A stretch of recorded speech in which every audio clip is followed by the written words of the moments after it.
All right, ladies and gentlemen, it's time for yet another Hunter x Hunter read-along. So I hope you got your snacks and drinks ready because we have another volume to go through.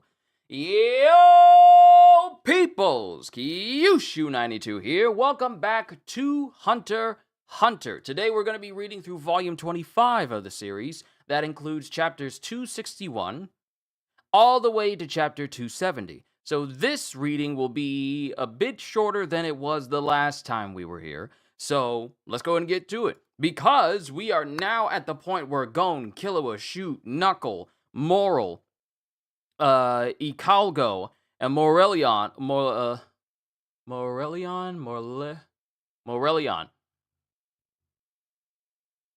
Melorion.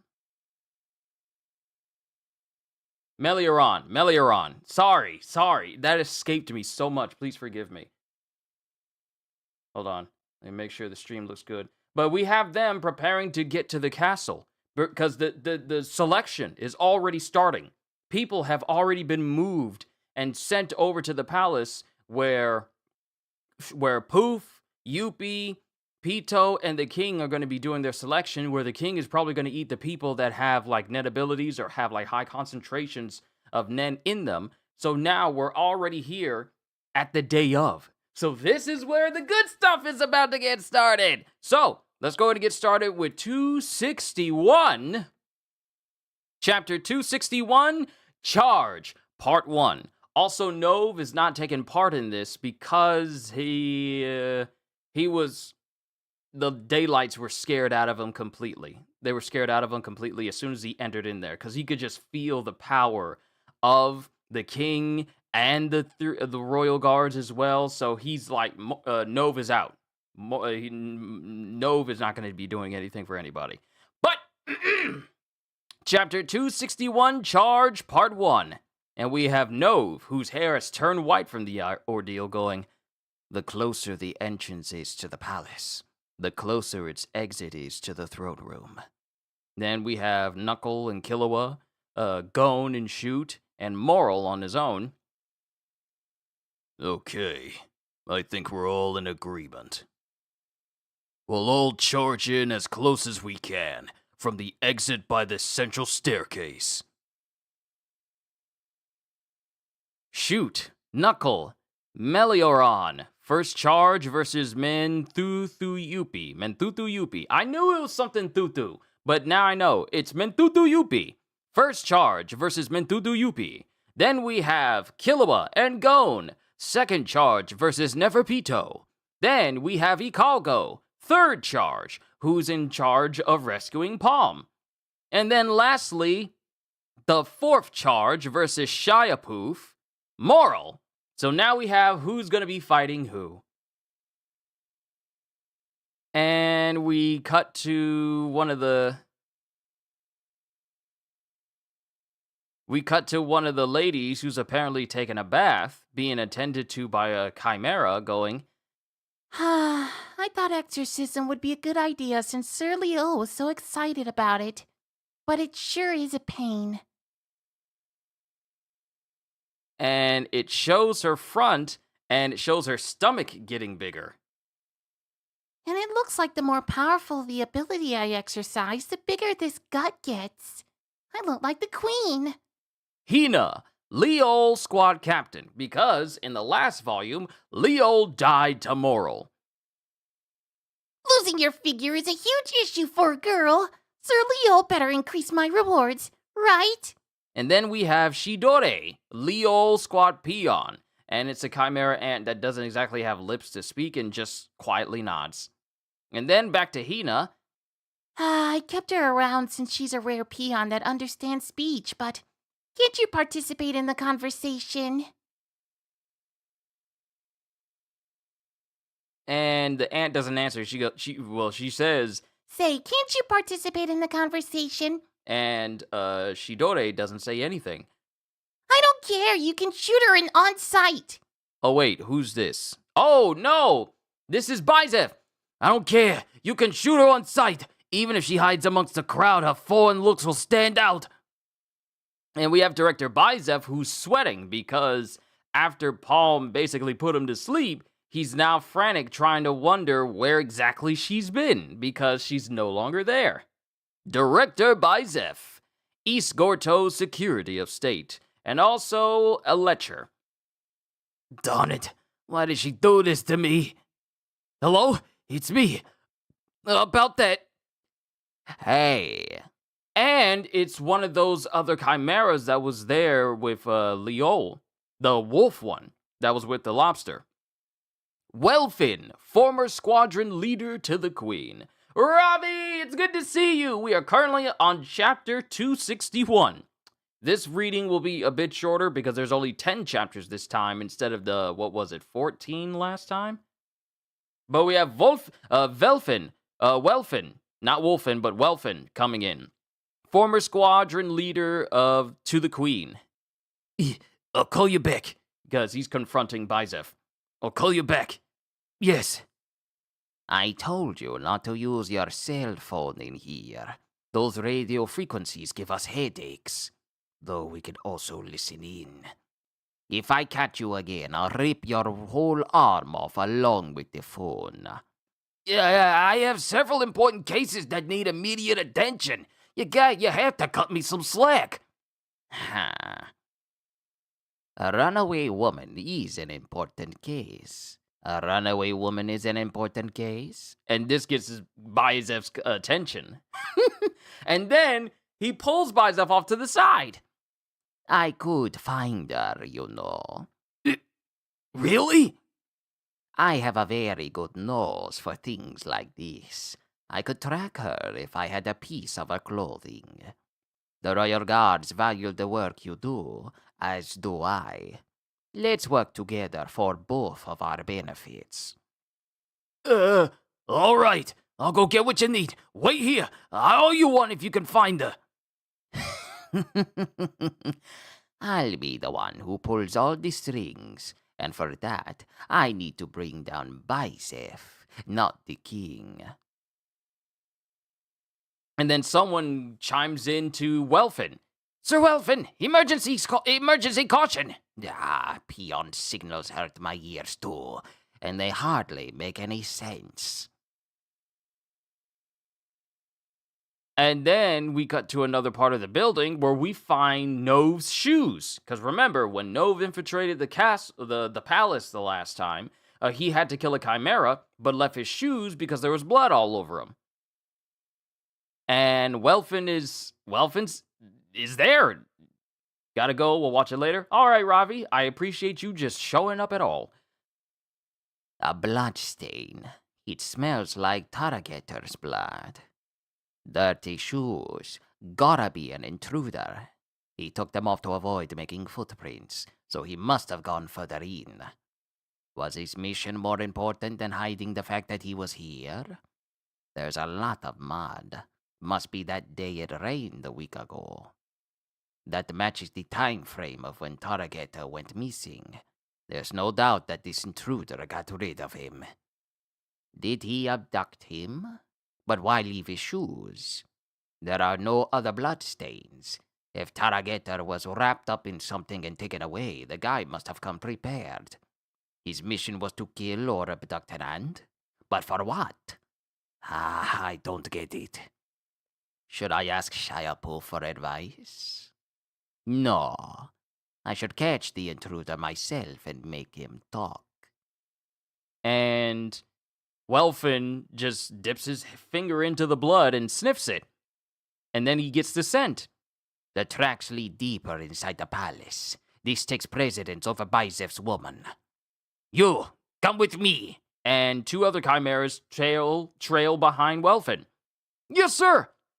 And we have Mainole, which is a Welfin squadron leader, and we have Inzaghi, who is a Welfin squadron soldier. Well, both of them were Welfin squad soldiers. Both of them are soldiers. Blow.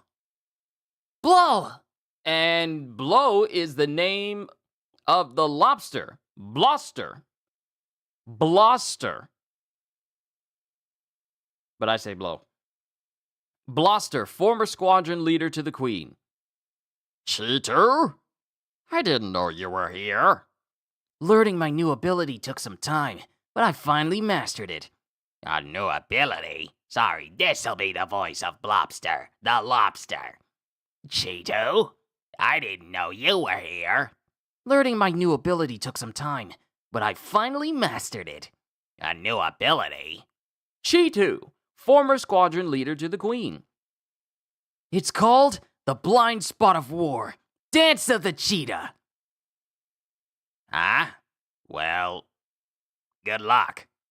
Is that all you gotta say? Check it out, it's awesome! And then we get back to Komugi, who's sitting in front of the Gungi board. And she's just thinking. I asked him his name, and he wouldn't tell me. And she starts tearing up. I want to play. She wants to... No, don't do this to me! Don't do this to me! She wants to play Gungi with the king. Then we get back to the king. Who am I? Why am I here? A king with no name. A borrowed castle. My subjects are mindless drones.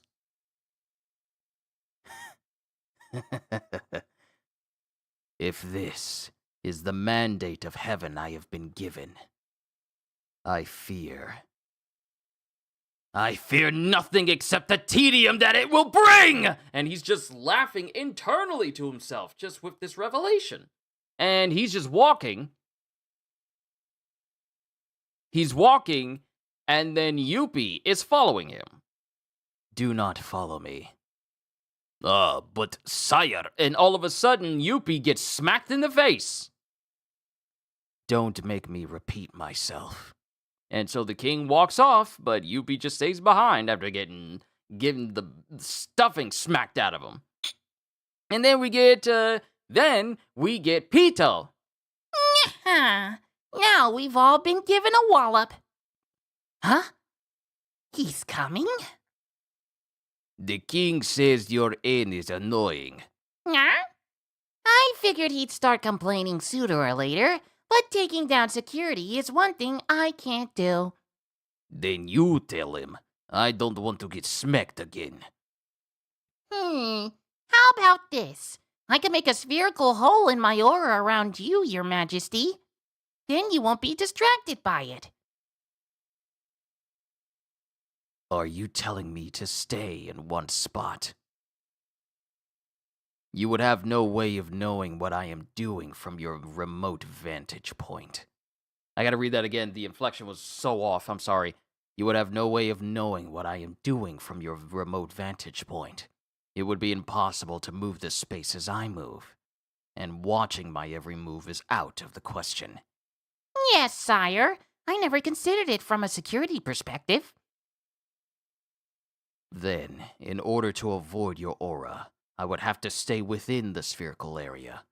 Are you suggesting I give you detailed commands every time I want to move? I am at a loss for an answer, sire. Use N only outside the palace. I will put up with that until tomorrow. Should that not be enough to guard against the outside? Or are you saying that there are insurgents already within? That is synonymous with admitting that your N is no better than a sieve. Well? You're right, sire. My N, if only on the outside, would not be able to sense intruders coming from underground, for example. And if there were insurgents among those permitted entry, I do not have the ability to detect him. Are you referring to Komugi? No, there are 11 other soldiers here, and they are free to come and go as they please. Counting Leo, Flutter, and Taragetter, who are all dead. We confirmed their identity when they enter, but if they are being manipulated by the enemy, it would be difficult to tell. Also... Enough! Your N only goes up to the first floor. Then you'll be able to deal with underground intruders as well. Forbid everyone from coming up to the second floor. I will dispose of any trespassers myself. That goes for you three as well, unless I summon you. Any invasion of privacy will be dealt with harshly. And then we get Shiapoof speaking to Yuppie. The other ants aren't allowed beyond the second floor anyway. Where am I supposed to go? The central staircase on the first floor. It would be easy to respond to any intruders from below. The king's been in a bad mood lately. Losing at Gungi must be frustrating. And then Poof is quiet. And then thinks, I can guess the source of his irritation, and my ability's spiritual message would clarify any doubts. But that would be the greatest insult to the king, or perhaps that is an excuse. In truth, I am afraid.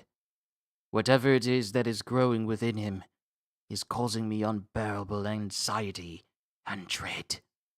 And that is the end of chapter 261. We also get a little bit of a footnote here, an apology and an explanation. I am sincerely sorry that the results of the third hunter exam have been unbelievably delayed. I really wanted to go through each and every application and roll the dice myself. And now, here are the results. We had a grand total of 4,336 entries.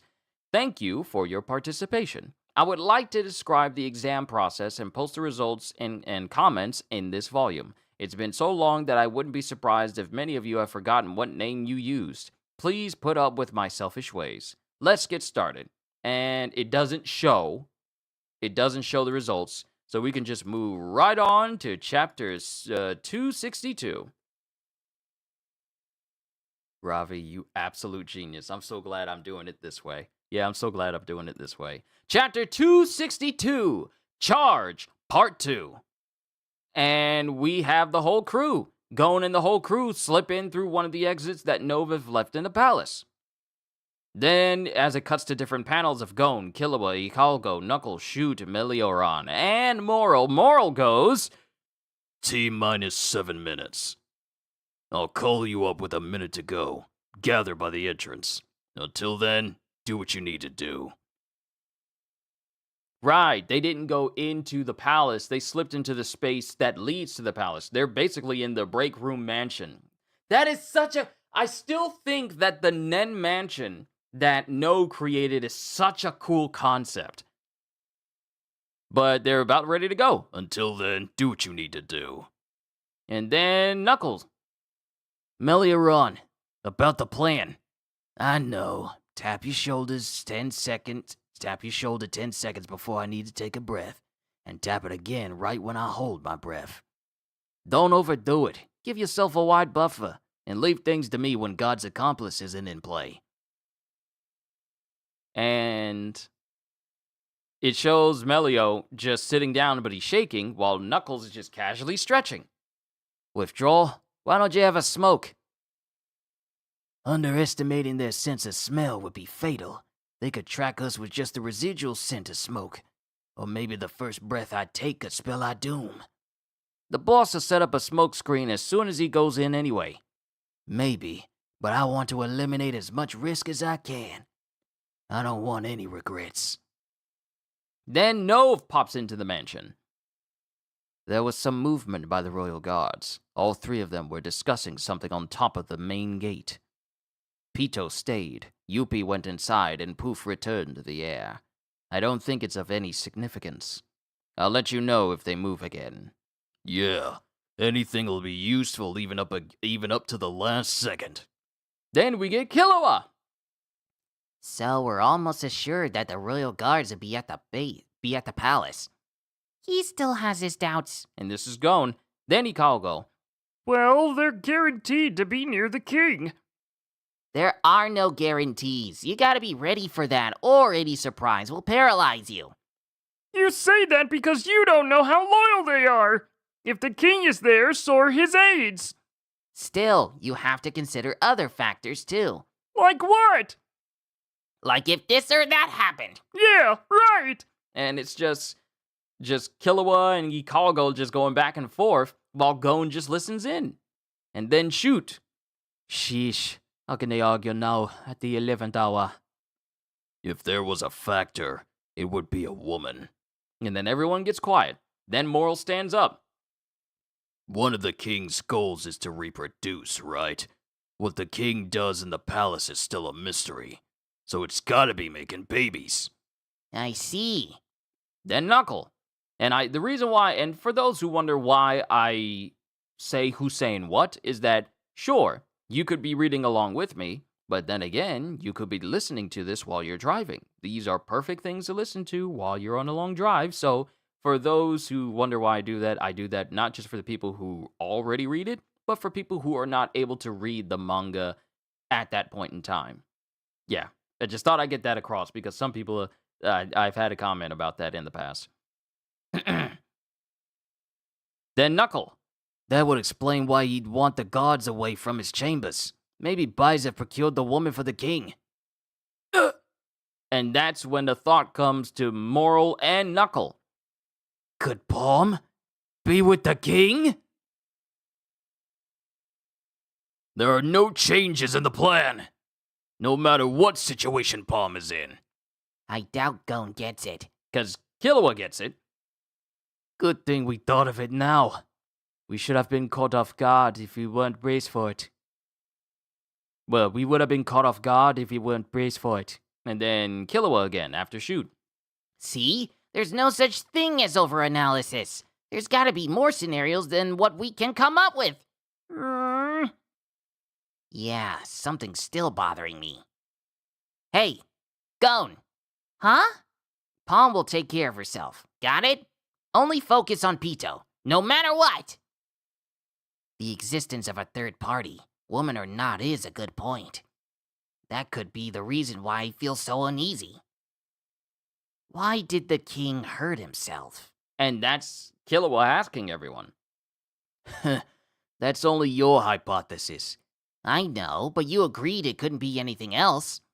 You're contradicting yourself. You just said there are plenty of unexpected situations.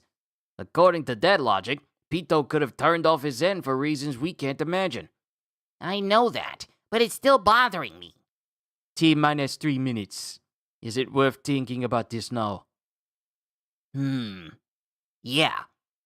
And then Moral. Okay, let's think. In what situation would you hurt yourself? When you can't forgive yourself. And this is Gon, and he's also thinking of the current state of Kite. Then we get back to Welfin, who's outside. The rain washed the trail away. The route he took went like this. So it shows that he went inside of the palace, made his way all the way to the staircase, and then left the staircase and then disappeared. Because that's when he lost it and decided to get out of the palace as quickly as possible. He peered up to the second floor.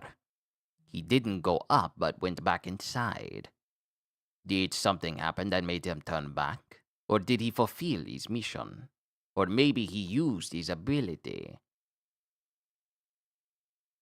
And then we get Yuppie coming down the stairs, and he has wings on his back. Hey, just so you know, the king will kill you if any of you go upstairs. Let everyone else know. Sir. Wings? What if the intruder could fly?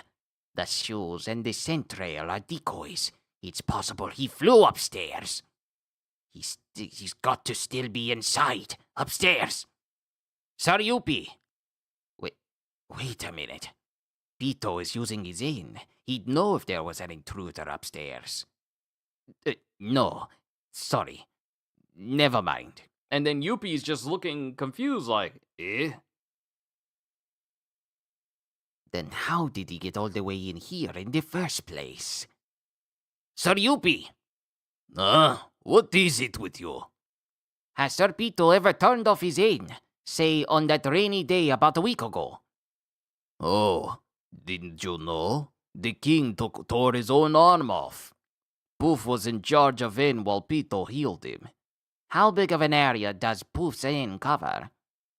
I have no idea. As big as Pito's? No, Poof's end probably extends only as far as the stairs. No, Poof's aim probably extends only as far as the stairs. The intruder saw his end and retreated. But why was he here? And could he still be hiding nearby? Should I tell you, P? No. When this halfwit tells the other two, I bet he won't even mention my name. I better report it to Pito or Poof. Preferably Poof. And if I can, I need to find out why he was here. I won't get much credit for just telling him an intruder came in, but was scared off by Poof saying. I could make something up, but the lie will be exposed if the intruder is caught. And if I raise the alarm but he's never found, my credibility will go down for wasting the Royal Guard's time and energy. Ah!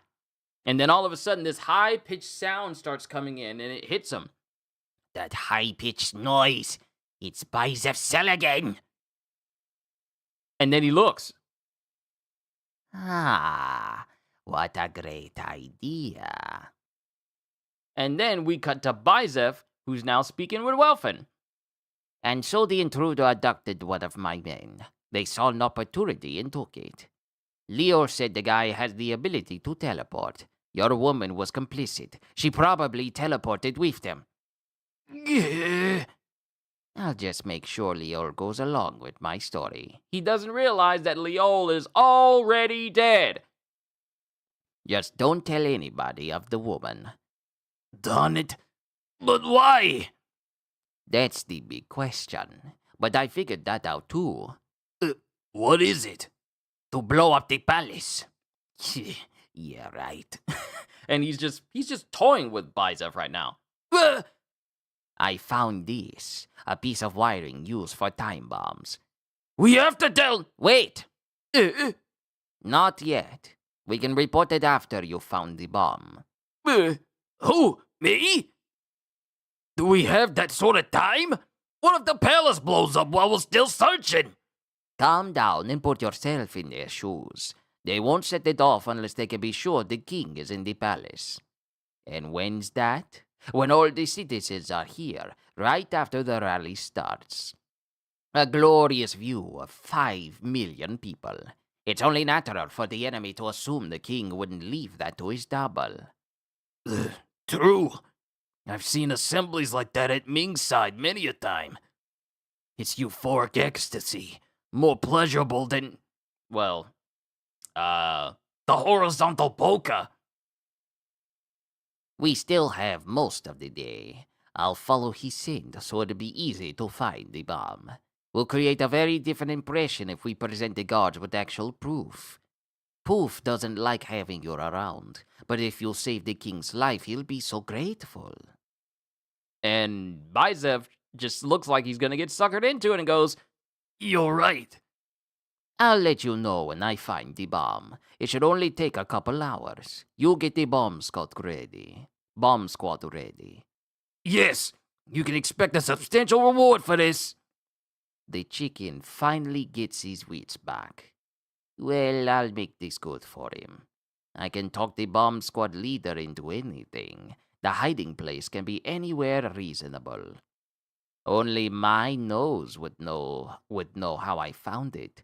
There's no way to verify the truth. I'll build my status, brick by brick.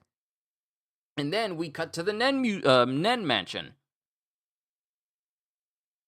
When you When you can't forgive yourself. Makes sense. Then his personality is not an unemotional despot, but a proud statesman. Yeah, if his pride is worth more to him than pain. My experience tells me a guy like that would never do anything he didn't want to do. And the royal guards will follow him. Combat will be the only option. And then Killua. Moro wrapped it up in a tidy conclusion. But there's something else. The king's self-mutilation. The existence of a third party. I don't have an answer that ties all these hypotheses up yet. And if worse comes to worse, it might screw up our entire plan. It's time. No more time. T-minus 1 minute. Gather around. And then Moro opens the door as everyone is preparing to go outside. I'll count down from the 10-second mark. Here we go. Get ready! About 2 minutes before Moral's call to arms, 2 men jumped off of a monstrous creature flying far above East Gorto. So, that's the end of chapter 262. And we got some extra stuff going with the round 1 voting for these pages as well. Round 1, beach flags. 4 people per match with 1 person advancing to the next round. The scores were tallied by agility plus die rolls, regular d6. If there's a tie, it's broken by their timing stats. If there's another tie, I keep rolling until there's a winner. The pool of applicants was reduced to 1,084. It took about 15 hours to roll the dice. The highest score was Lime with 16 points. There were 5 people tied for second place with 15 points. Pino, Kamakura, Captain Fujita, Hanta-san, and Doradora Ponpon. People with agility of 1 or 0 all failed. According to the luck of the draw on their opponents, there were cases of people losing even with a score of 15, or winning with a score of 5. My rolling was punctuated with occasional outbursts of, "Whoa, what are the chances?" There was a super intense battle where I had to roll the dice 4 times to finally settle the match. And I think there's a continuation from the last part he was talking about. So, yeah, there's that. But that is the end of chapter 262. Onwards to chapter 263. I'm pressing things that I shouldn't be pressing. Please forgive me. 263. Only 7 more chapters to go. Chapter 263, Charge, Part 3. And then we have the palace. And it zooms in to Pito. And Pito's just looking at the sky. And then narration. Pito noticed it first. Ordered by the king to keep his end below the second floor, he sat perched atop the main gate to monitor the crowd. If he had to name a reason why he looked up, it was because he had a vague feeling. High up. Nothing more, but a few seconds later, and Pito jumps from the top of the main gate, all the way up to one of the towers of the palace. Something's coming. The faintest of suspicions turned into certainty. And it zooms all the way in, all the way out from Pito, high above to the clouds. However, the enemy was still far overhead, too far for even Pito's extraordinary senses to detect. Now battle-ready, his only basis for certainty were the feral instincts of his animal origin. And then all of a sudden, both Poof and Yuppie notice. Pito's aim is gone? The descending aura was so powerful and threatening that it heightened Pito's intuition more than usual. When he saw Pito's end climbing upwards, Poof realized that the cause of the anomaly came from above. Here, at the same moment, 2 of the royal guards caught sight of what it was. And then we cut to Moral going, 10 seconds to go. Meanwhile, a short distance away, as it cuts to 9, 8, 7, 6. While Moral counted down, a shadow fell over Gon's eyes. A quiet, icy abyss that only Killua at his side noticed. And the next panel we get is what appears to be this gigantic serpentine dragon high above the clouds, making its way to the palace. A dragon? They were distracted by the shining dragon for a mere fraction of a second, but their attention should have been focused on its 2 riders. Because we zoom into the dragon, and we see 2 people on the dragon. And it's Chairman Netano and Xenozoldic! And they're just riding the dragon as it goes down. The instant the dragon came in contact with Pito's inn, both parties divined each other's capabilities, and Pito simultaneously turned off his inn. in order to go into full battle mode. Because as soon as the dragon touched Pito's end, stretching upwards, he turned it off immediately and then started charging Nan only around himself because he's prepared to fight. However, the dragon fragmented. It became a multitude of smaller dragons and rained down upon the entire palace. Go! And this is moral as it's time to go and everyone starts to move. Yeah, everyone starts moving. And that's the end of chapter 263. Goodness gracious, we got through that one pretty fast. Round 2, arm wrestling. 2 people face off with only one advancing. The scores were tallied by power plus die roll. In the case of a tie, it's broken by their timing stats. If there's another tie, I keep rolling until there's a winner. Now down to 542 hunters. The rolling is going well. The highest score was Kiari, or it could be Kiai, with 13 points. There were 9 people tied for second place with 12 points. Yuki Nagari, Apollo, Gin, Baby, Besta, Kurchase, Black Spot, Chun X Chun, and Ukidama.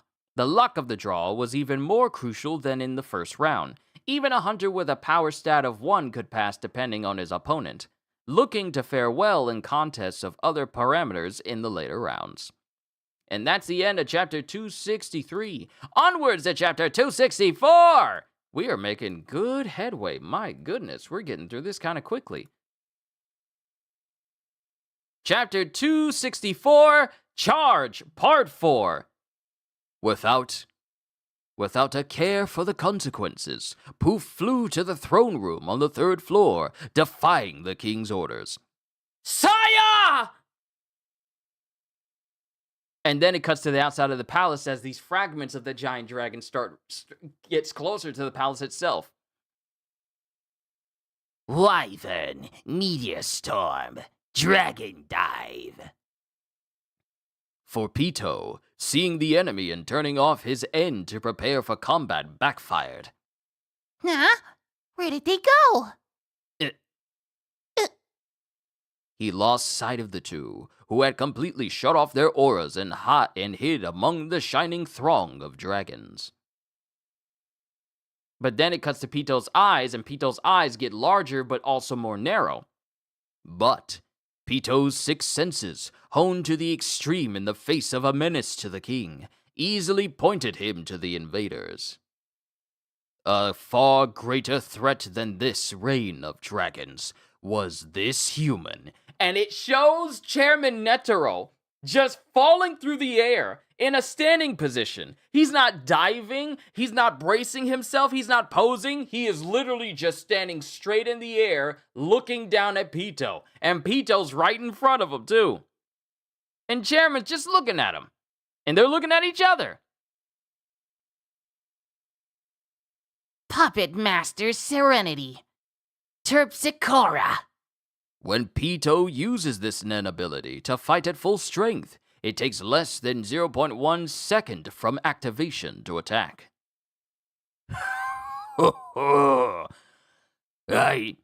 Yet Pito swore in this blink of an eye he heard the old man say, "I anticipated several offensive and defensive patterns, but that was a bad move, little ant." And then we cut back to Zeno, who's just chilling. Oh, yes, it happens. Not possible, you say? No, it's true. Think of what happens near death. People experience time slowing down and see their life flash before their eyes when they think they're about to die. This is similar. Experts dismiss these fleeting phenomena as fantasy, because instead of hearing your own thoughts, you're hearing someone else's. Even those thoughts that nobody else could possibly know. They're each other's witness. Some branches of martial arts call it spirit echoes. This sensation of temporal discrepancy often occurs when truly powerful warriors clash. And mind you, he's saying this while he's eating food. The secret to the old fart's power? Well, There are several. First, his den is awfully quiet. Nobody can read his next move from the flow of his aura. He hasn't lived long for nothing. He might as well be a venerable tree. I mean, he's been an old man forever, since even I was a baby. And he's the only one who fought my grandpa and lived. He's an acquaintance, sure. It's a give-and-take relationship, like yin and yang.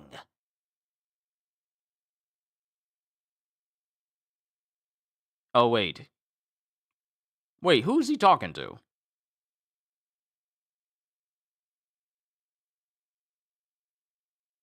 Wait, who is he talking to? Because there's two different voices here.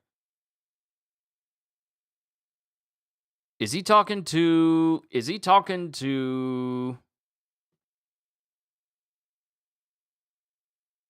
Who is he hold on, who is he talking to?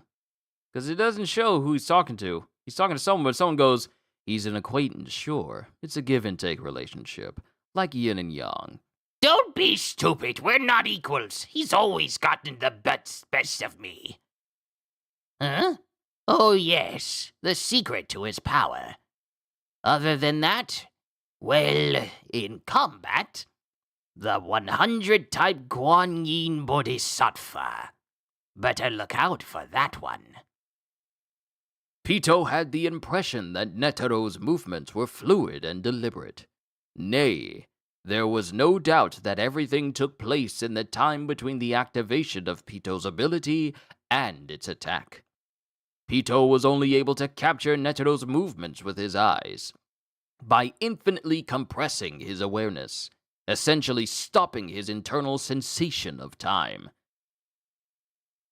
The only way he was able to see Netaro's movements is that he had to internally stop his body's realization, internal sensation of time itself. That's how fast this Joker moving. Pito was only able to capture Netaro's movements with his eyes, by infinitely compressing his awareness, essentially stopping his internal sensation of time. The reality was... And it shows the chairman bring his hands over, and then he brings one hand to the side. And then Pito's looking at him, and the chairman brings his hand forward. Mind you, he just brings his hand forward, and then it looks like a portal opens up, and it completely blasts Pito. The reality was... an attack so swift it was unavoidable. Unavoidable. Sorry, I gotta say that again. It's too epic to mess up.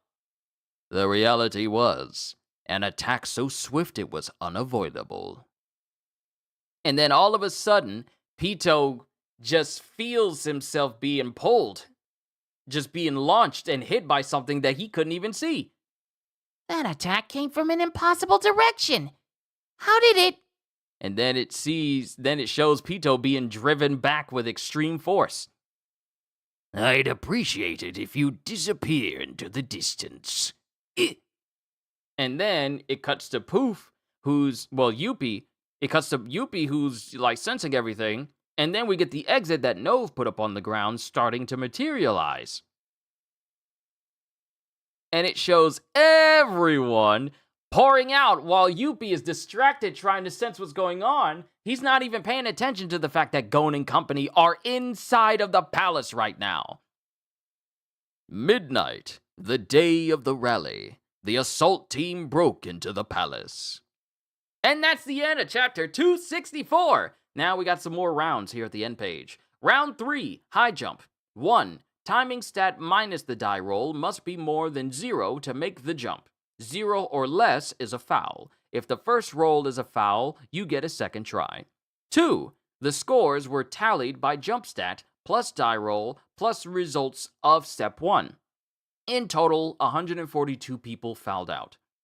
There were 5 people tied for first place with 13 points, 9 tied for second. First place, Claire, Cagliostro, Godor, Betty, and Pazas. Second place, Gonzalez, Berserk, Aya, Calc, Uta, Seoul, Pudding, Katechika, Hyose, and Washu. Unfortunately, all hunters with a timing stat of 0 were eliminated. That is the end of chapter 264. Onwards to chapter 265. I told you I was looking forward to this section of the story so much. I really was. Hold on, let me bring the brightness up just a little bit. There we go. Chapter 265, Charge, Part 5. And we have this man who's breathing out, and he's putting his hands up, and it's just this immensely muscular, toned dude charging up with Nen, and then he's punching. He's punching in a mountain range. Netero, 46 years old, winter. And he's in this frozen tundra, no shirt, no shoes, just punching. Frustrated by the upper limits of his physical and martial arts skills, he pondered and reflected, and came to the realization that he was grateful. He felt infinitely indebted to martial arts for making him who he was, and wanted to show his gratitude in his own way. So he vowed to perform 10,000 straight punches a day. First, his chi focused. He joined his hands, prayed, got into position, and punched. At first, he spent 5 to 6 seconds to carry out this sequence. Consequently, it took over 18 hours to finish 10,000 punches on the first day. And it shows him constantly doing this over and over until he's literally carved out an entire section of snow underneath himself from the constant punching. Once done, he collapsed, exhausted. He would wake up the next day and repeat it again. And it shows him slowly getting older and older, with his hair getting longer and longer, beard growing more and more. After 2 years, he noticed a change. Even after the 10,000 punches, the sun had not set yet. At the ripe age of 50, he experienced a metamorphosis. And it illustrates a butterfly coming out of its cocoon. The 10,000 punches of gratitude was now completed in less than 1 hour. This gave him more time to pray. This man punched 10,000 times in less than an hour. Punched 10,000 times in less than an hour! And then we cut to a dojo, and people are murmuring. And it shows Netero.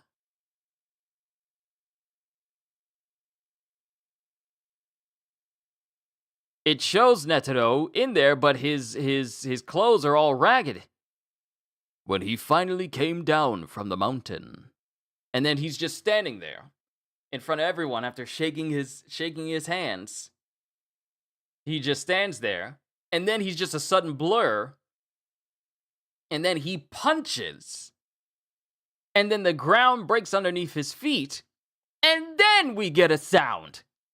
Netero's fists left sound behind them in their wake. Did I imagine that? I couldn't see him. And then the sound. Sir? And then the person who's in charge of this dojo, he goes, and he's crying. It was Bodhisattva. So, wanna fight over your dojo? The dojo is yours. Please, make me your pupil. And the leader, the head of the dojo, bows before Netero. It was the birth of a true monster. Sure, if you treat me to dinner. This took place over 60 years ago. And then we cut back to the present, where Netero has just sent Pito flying. I'll be blasted miles away at this rate. Poof! Saya! Saya! Because remember, Poof is flying over to where the king is because of when all this started. So he's ignoring everything except getting to the king. He can't hear me. He's thinking only of the king. Toy repair. Dr. Blythe! Dr. Blythe cannot move from where it is activated, and Pito, being connected by his tail, is confined to within 20 meters, 65 feet of it. Normally, an ability that was useless for anything besides medical treatment. But this restriction saved Pito from his predicament. Because Pito basically holds onto his tail so that he doesn't get whipped backwards. Phew. And then Pito starts falling. He turned the ability off and fell 100 meters from the air, about 500 meters away from the palace. Faster! And this is Pito thinking to himself because he wants to get going. While he could do nothing but drop, which felt like an interminably long time, Pito senses something. The rain of dragons penetrated the palace.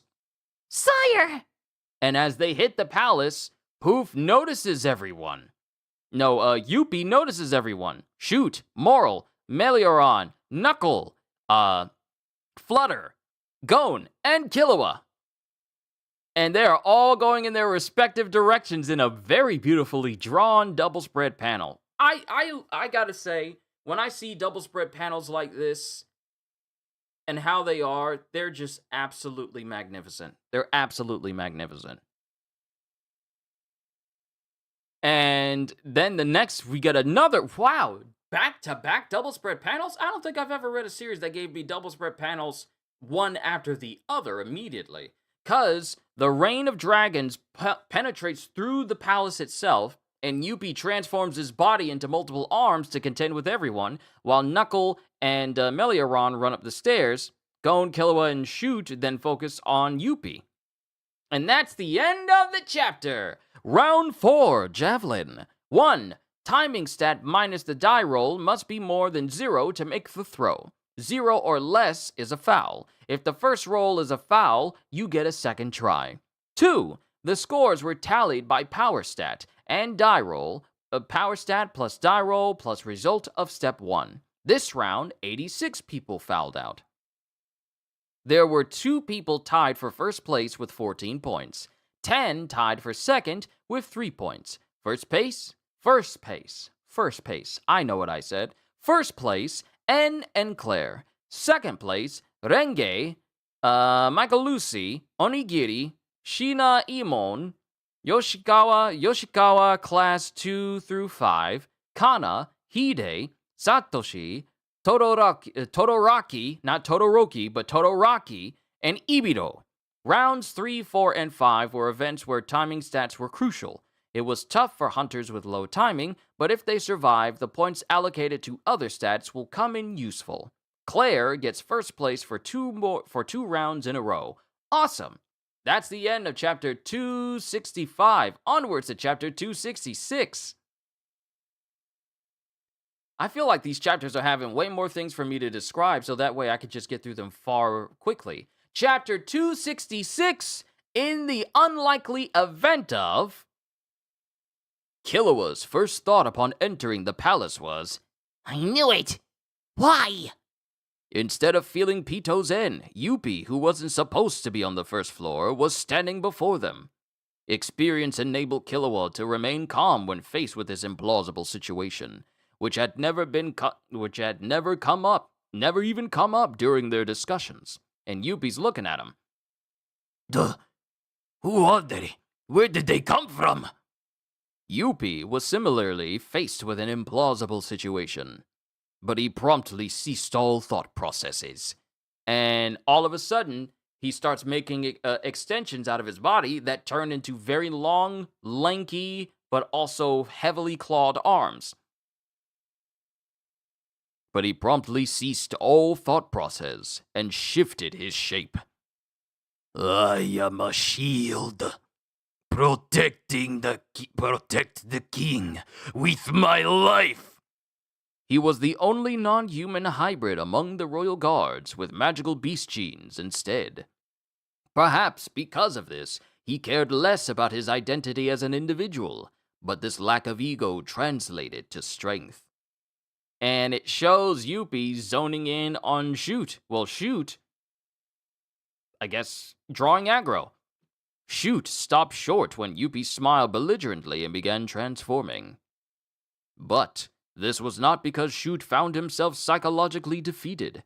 He knew that if he advanced any further, Yuppie would strike. There was a chance the attack could hit Knuckle and Melioron, who were presumably further ahead. Mind you, Melioron is holding on to Knuckle and using God's Accomplice so that way they can slip past Yuppie without him knowing. As he was about to let loose the flying hands to attract Yuppie's attention towards himself, it came, and all of a sudden everyone senses something, and it's the rain. It's the rain of dragons. It's the rain of dragons piercing through the castle and striking all directions. Grandpa's dragon dive! He's Netero's friend?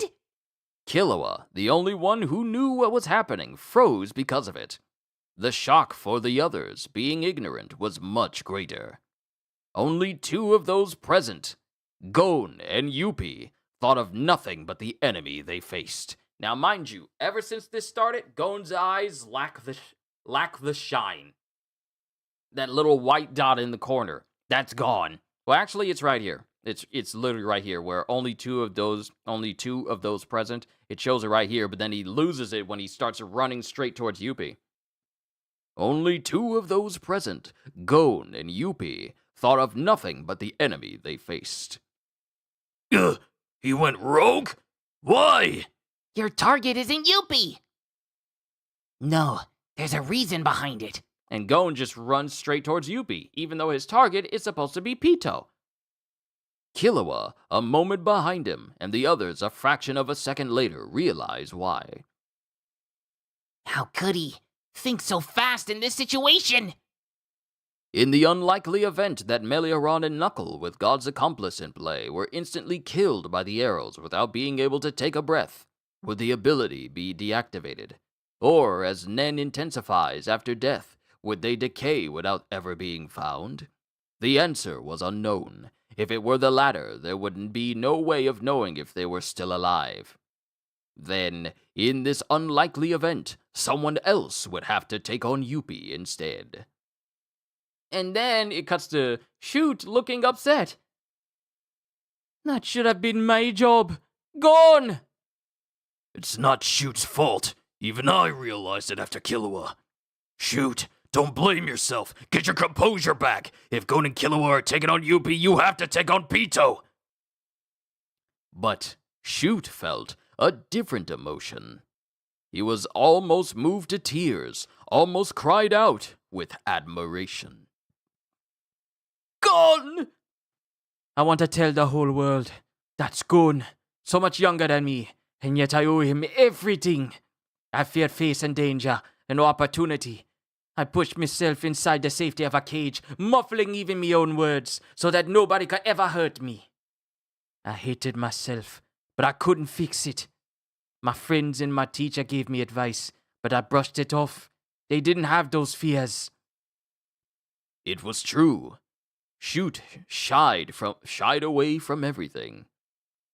But even though you were much weaker than me, Gon, you broke me out of my cage. I swear I will survive this. I will live to thank you.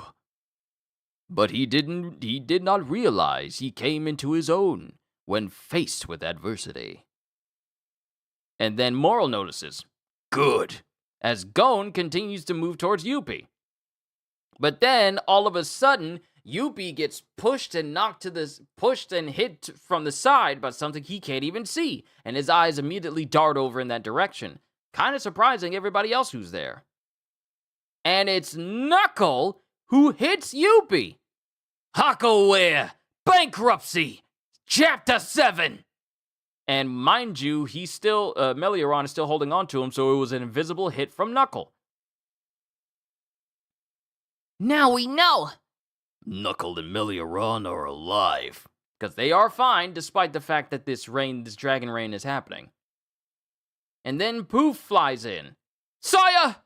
Sire! And he's flying despite the fact that he's getting hit.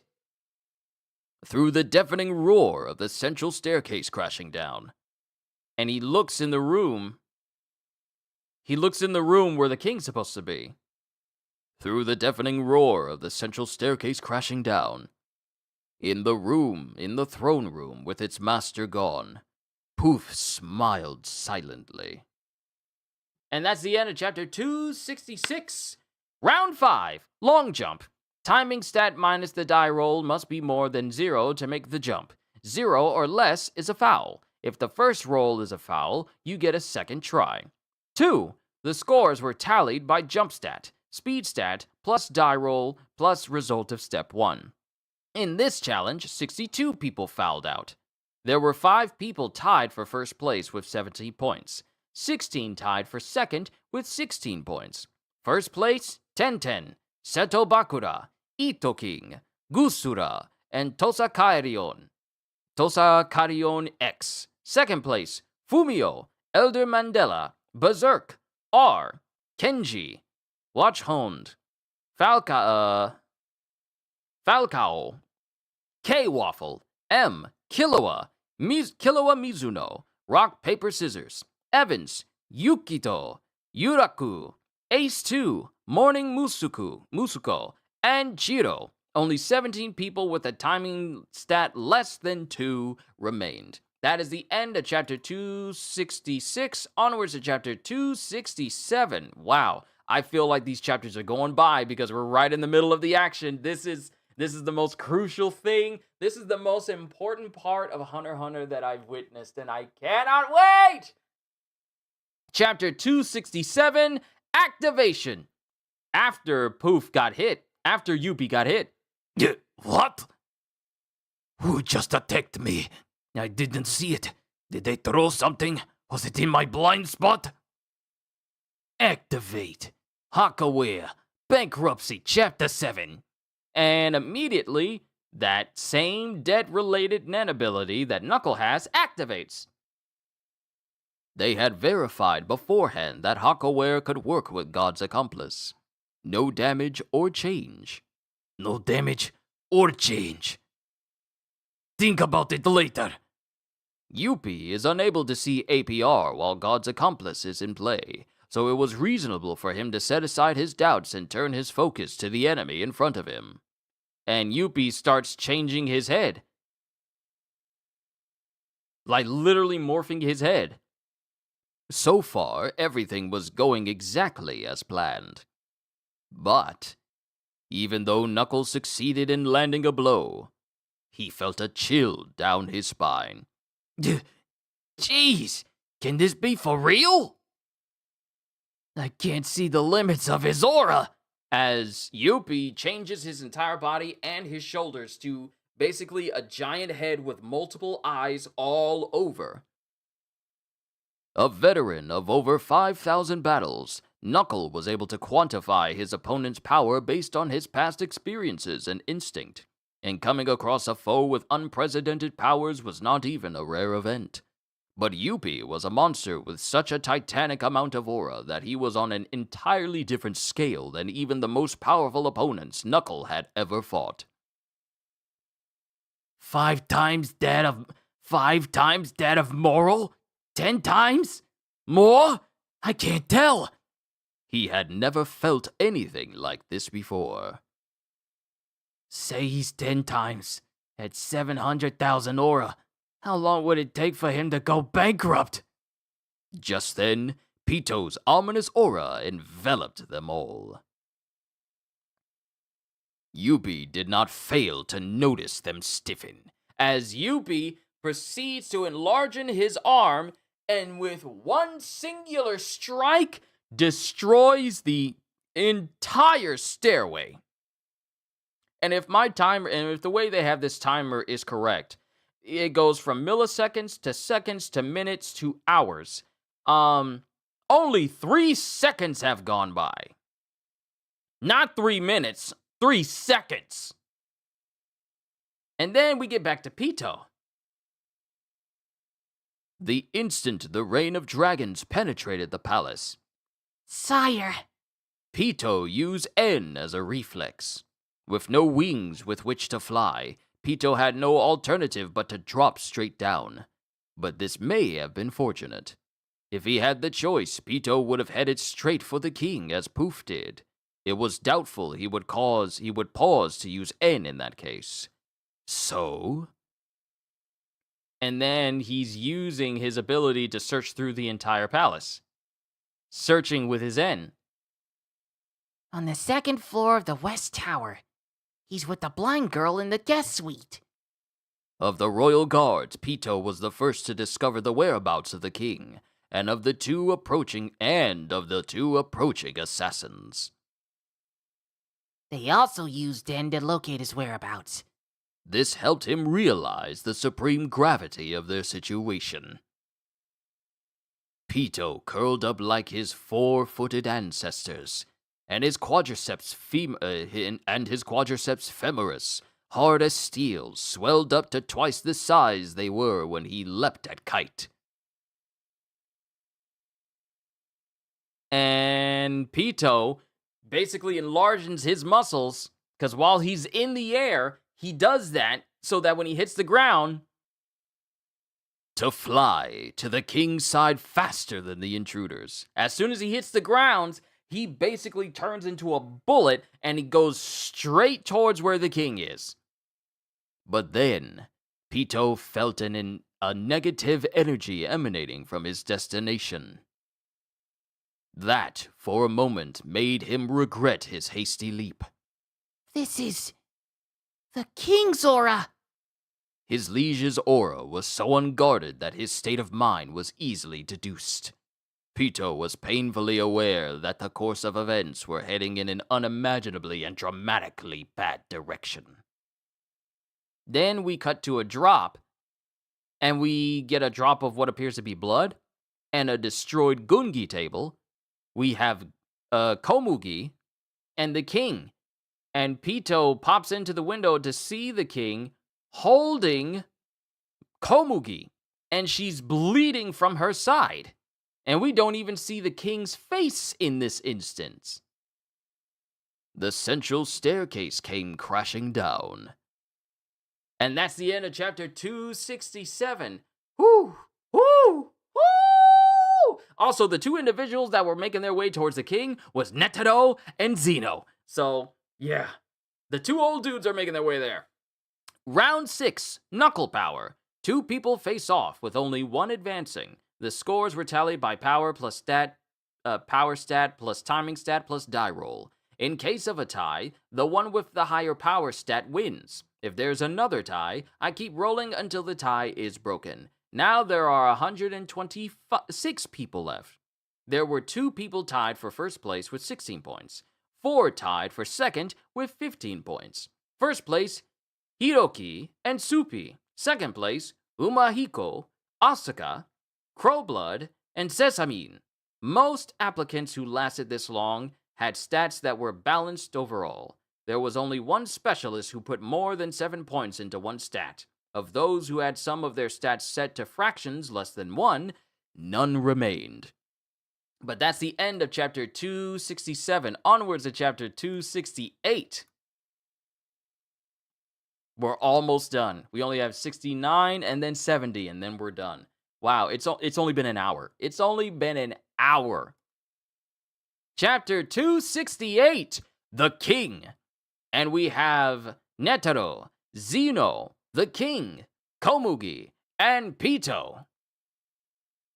And it shows Pito there looking at the king while Netero and Zeno are already behind the king. Time started moving again when the king looked away. Nay, all besides the king were still frozen in time. Even the men who broke in to assassinate the king stood still with bated breath because of what they saw. A girl covered in blood, and the actions of the creature cradling her, unmistakably indicative of gentle kindness. As the king puts Komugi down and lays her down on a pillow. Mind you, her side is very much pierced. Pito.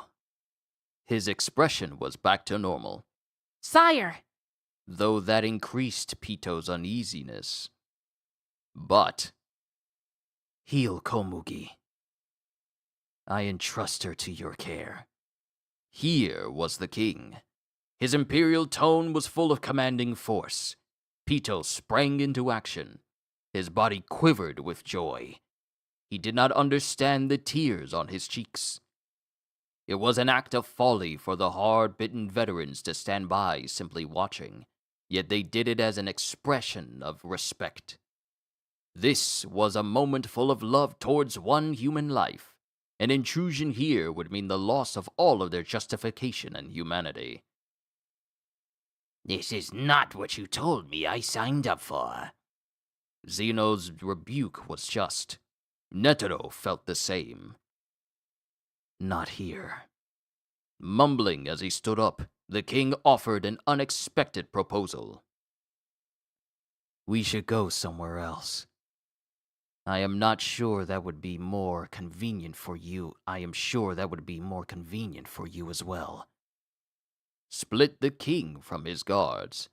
Netero spent a fortune to get Zeno's help to do it. Of course he could not object. But... well, yes. He could not help but feel one step behind in this encounter. Toy repair. Dr. Blythe. When Pito activated his ability, it distracted them for a second, a fatal mistake. They braced themselves for what would surely come. And just like that, the king leisurely crossed between them. Here was an even greater monster. The king just walks in between Zeno. I'm probably going to be flip-flopping between calling him Zeno or Zeno. I'm just going to say Zeno. Yeah, I'm Zeno. Just walks in between them. Then we cut back to the downstairs staircase, and we get this giant blob of a figure standing amongst the smoke, and it's Yuppie, whose body has completely transformed until he looks like a giant black figure creature or something. Or maybe he's in a silhouette. Yuppie's attack split up the intruders. He completely destroyed the central staircase and stood ready to engage any enemy who dared to climb it. Behind him, Knuckle and Melioron had only barely escaped to the second floor. And below, Shoot had been caught in the blast. Uh-oh, my leg. And Shoot's leg is horribly mangled. Shoot! It's in your hands. Understandably, Moral could not call out to Knuckle, as soon as Yuppie sensed an oddity in the swirling dust. Moral's deep purple attacked him. Yeah, right! And all of the deep purple soldiers immediately get sliced by Yuppie's many, many whip-like arms. Yuppie ripped them apart in a flash, but Moral had cleverly placed them to provoke that exact response. From the created opening, They're decoys! And all of a sudden, he notices Moral coming up next to him because he has his entire head just covered in eyes. And he creates another arm that comes out to block Moral and his pipe. This solid feeling. This is real! But when he goes to hit Moral, that Moral disappears. Only the weapon was real! And Moral is already running past him. all done in order to slip by. Fool! You won't get away! Moral used even his weapon as a decoy, and was now left with no alternative but to run. But Knuckle, Hawkaware, Bankruptcy, Chapter 7. knew what to do without being called. And it shows Knuckle preparing to punch Yuppie once again. Now we got another round. Round 7, Survival Race. 3 to a group with only 1 advancing to the next round. Plus, 2 eliminated players get a second chance. A 2-lap race around a 20-square track. Each turn, people advance by the number of squares tallied by speed stat plus die roll. Each lap, the slowest one is eliminated. If multiple people pass the finish line in the same turn, The one who's most ahead wins. If they're in the same square, the tie is broken by their timing stats. If there's still a tie, they go another lap. Here are the 44 finalists. Finalists: Super Ninja Wolf, Hiroki, Rio, Atrapu,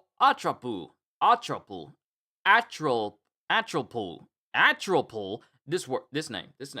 Why would you make? What is your name? What is your name? Atrapu,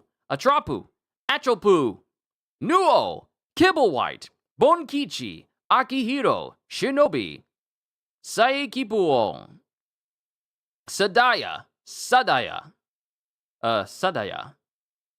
And I'm saying it wrong because it's Kadaya. It's Kadaya.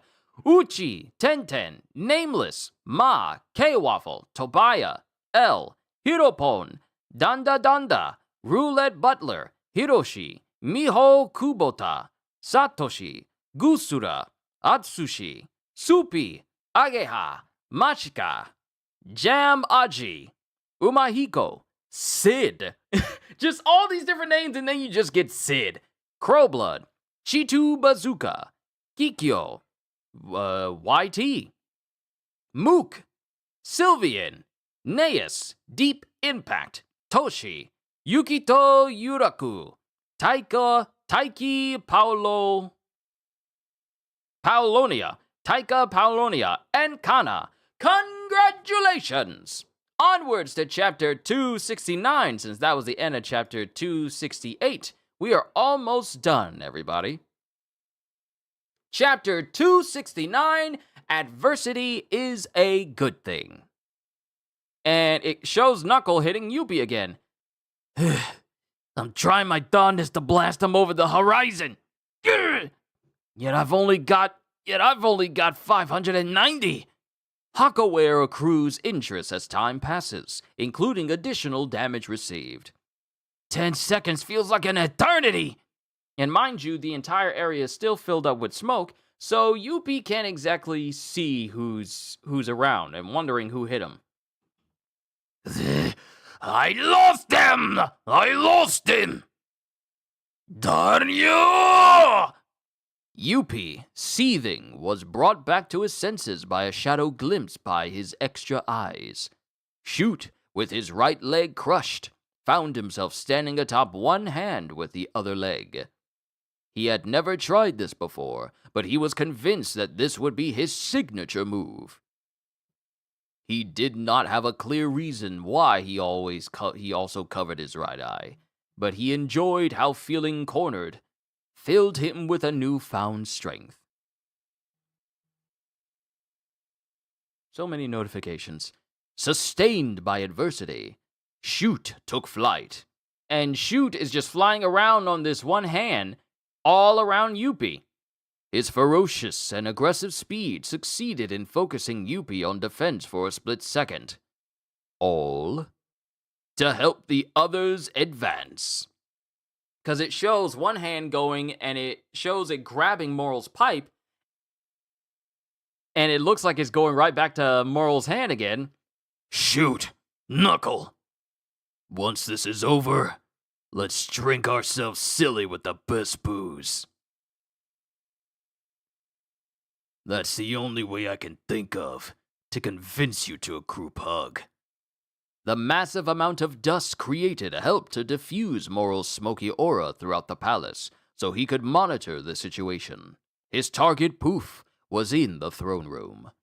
Gon and Killua simultaneously changed direction as they dodged Yuppie's attack. They planned to jump directly from the second floor of the right tower to the third floor of the central tower. They passed Ikalgo on the way to the elevator to the basement, in the courtyard. Ikalgo's ability, Forbidden Games, Living Dead Dolls, allowed him control of a corpse host. Using Flutter's compound eyes, he was able to safely evade Dragon Dive. And now we're here at 4 seconds. Unless this is 4 minutes. If this is 4 minutes, okay, I get it. But if it's 4 seconds, it's a lot. But I believe it is 4 minutes. It's 4 minutes. It has to be. I was reading it wrong. 4 minutes. But it shows where everyone is. Moral's on his own. Ikago's on his own. Poof's on his own. Pito is taking care of Komugi. Gon and Killua are running, while Knuckle and Melioron are dealing with Yuppie. Then Killua. Killua saw out of the corner of his eye 2 soldier ants. They were heading towards Icalgo. And then he stops and turns around and bolts towards the ants. Then there's like this streak that cuts through the dark. In that instant, Killua found himself running. Wait, what? What am I doing? Naturally, he was perplexed at his own actions. He was the one who always reminded others of the importance of staying on task. Killua's thought processes ground to a halt. Killua? Why is he going that way? Although his mind was in a panic, his body acted in a rational manner. With the minimum of aura extended, combining speed and the utmost accuracy, Killua takes his yo-yos out and with immense speed launches them at the head of the ants and he beheads the both of them. With the minimum of aura expended, combining speed and the utmost accuracy, he eliminated the soldier ants' options and their abilities to fight. He dismembered them completely. He took out their heads, took out their hearts, and took off the arms. The only witnesses were Icalgo and another ant. Welfin! Meanwhile, Gon understood instantly what the smoke surrounding the throne room meant. Final event, and this is the end of chapter 269 and then 270, and then we'll be done for the day. Final event, triple muscle. 4 to a group with only one player winning. Each player was paired in a showdown with each other player in the group. Scores were tallied by power stat plus speed stat plus jump stat plus die roll. Winning was worth 3 points, with a tie worth 1 point. The highest number of points wins the group and passes the hunter exam. If there is a tie in the group, the one with the highest combined total of all 3 of their rolls wins. The matchup is the order of the previous exam page. The stats of the winners are on the last bonus page, but we don't get that. Onwards to chapters 270 and the end of today's reading of Hunter x Hunter. Thank you for sticking out with me this long, everybody. I really do appreciate it. Chapter 270, Indebted to. You weren't by his side when it mattered, and you call yourself a royal guard. You don't even know where he is. How do you qualify as a royal guard? Nay, you fail as a royal guard.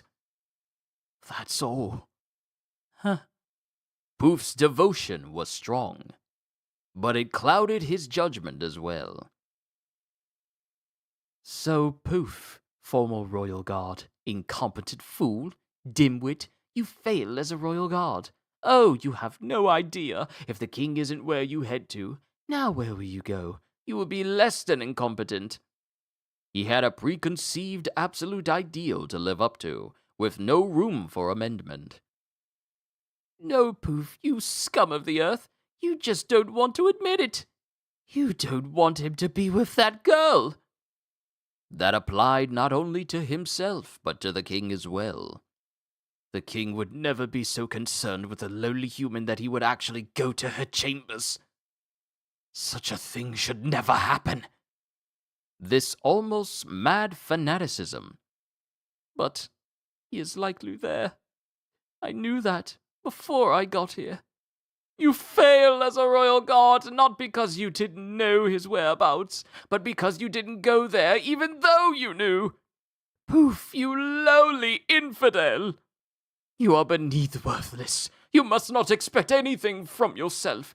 Therefore, you must not expect anything from the king. You must devote yourself to the king. I live for the king. Oh, wait, hold on. You are beneath worthless. You are beneath worthless. I live for the king. You must not expect anything from yourself. I live for the king. Therefore, you must not expect anything from the king. I live for the king! You must devote yourself to the king. I live for the king!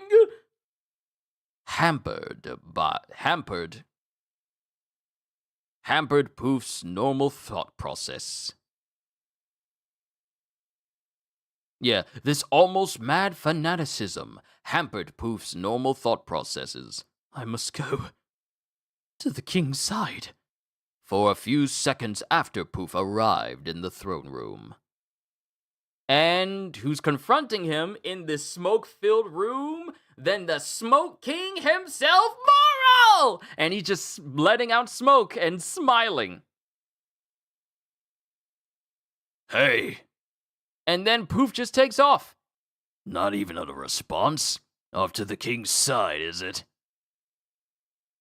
And then when Poof tries to fly through the smoke, he finds out that the smoke is actually solidified. Too bad. I got you closed in. And what can I do to get you to let me out? Sorry. No can do. Butterfly scales love spring. Spiritual message. I see. And then it shows those same chimeras that Killua killed, them being diced apart and falling to the ground. As the bodies of the two ants, their nerve centers destroyed, started to topple over. What have I done? He sees Flutter running in front of him. Killua and Ikalgo locked into each other's eyes. And they both look at each other. And as they get close, we get Ikalgo going, Killua, you owe me one! And they run past each other. Various emotions swirled inside Killua's mind as he came to his senses. But Ikalgo's words dispelled the chaos, and then the body parts finally hit the ground. By the time the two ants crashed to the ground, Killua was focused once again. The elevator to the basement was in a hallway with rooms for servants at both ends. They were currently occupied by soldier ants. Ikalgo passed between the two dead ants. When he got to the elevator, both doors opened as if on cue. Now we're back with Gon looking up at the main tower. That's Moral's smoky jail. He said he'd use it to keep Poof away from the king. If it's covering the entire third floor of the tower, then the king and Pito aren't there. Where are they? And he starts running, but he also sees something. And he sees an individual walking outside, and it's the king. And behind him are Netero and Zeno. And Netero notices Gon. And then he just smiles and points in that direction, as if to say, Pito's that way. That is literally what he's saying. He's like, Pito's back there. And then all of a sudden, this dark void just comes up behind Gon. And then his eyes get so unbelievably angry as he literally erupts in Nen in this moment. And that is where we end the chapter and this volume. Volume 25, Charge, End. Ladies and gentlemen, we are done with yet another chapter of Hunter x Hunter. But before I do that, we have one more bonus page with this little thing that the author was doing. These are the stats of the winners. Name, and then it goes to power, speed, jumping, and timing.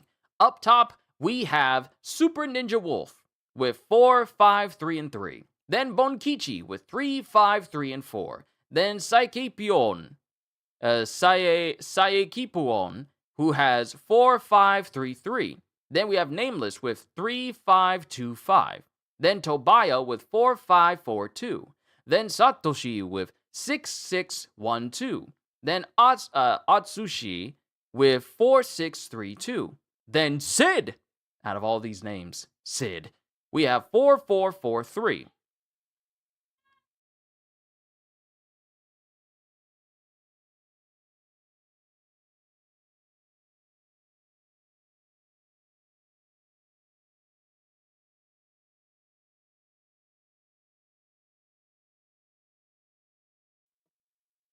Crowblood 6423, Mook 4533, and Taiki